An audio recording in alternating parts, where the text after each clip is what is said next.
বলছি শাখা সিঁদুর তুমি খুলে রেখেছো?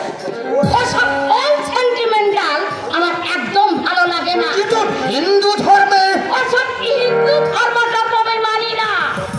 ওসব করে সভ্য সমাজে বের হওয়া যায় না। অদিতি, হ্যাঁ ভালো কথা। কাল আমি আর অঞ্জন দীঘা যাচ্ছি বেড়াতে। কেন?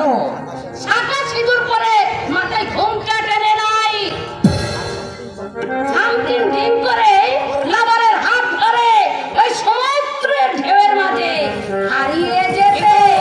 তোমার যাওয়া যে হবে না অদিতি। তোমার কথা শুনতে কে? আমার কথা শুনতে তুমি বাধ্য। তোমার কোনো কথা শুনতে আমি বাধ্য নই, কারণ আমি তোমাকে বিয়ে করিনি, তুমি আমাকে বিয়ে করেছো। অদিতি, তুমি আমার বাবার টাকার কেনা এক গৃহপালিত ঘর জামাই। অদিতি, তবে কি আমি ভুল করলাম?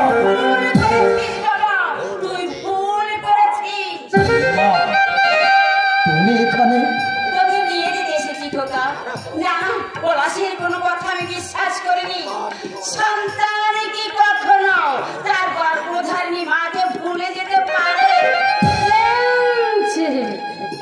এই বইটা আমার কে বলছি তোমার সঙ্গে তুই বলে কথা ও বলবো আমার না, মানে আমাদের বাড়ির পুরনো ঝিলিক দিদিমণি সেই ছোট থেকে কোলে পিঠে করে মানুষ করেছে তো, তাই সেই জন্য বাবুর মাথাটা কিনে নিয়েছো বুঝি? গোপাল, এই গায়ের ঝি চাকরগুলোকে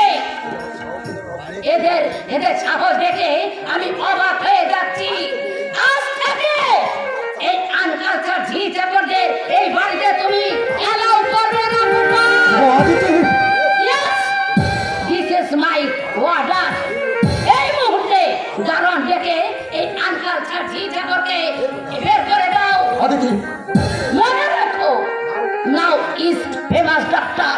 আশা করি কথাটা তোমার মনে রাখা উচিত। এই আজকালকার ঝি চাকরদের সঙ্গে তোমার কোনো সম্পর্ক থাকতে পারে না। অদিতি, শোনো অদিতি, অদিতি। দিদিমণিকে কেমন বোকা বানালাম বলতো গোপাল? আমি যে তোর মা একদম বুঝতে চাইনি। কি গো বাবা, মেয়েটা কে? আর তোকে এই বাবা কাছাকা করছি কেন? মালিক চুপ করো, চুপ করো, একটু ভদ্রভাবে কথা বলতে শেখো। অদিতি আমার লিগাল ওয়াইফ, আই মিন আমার স্ত্রী।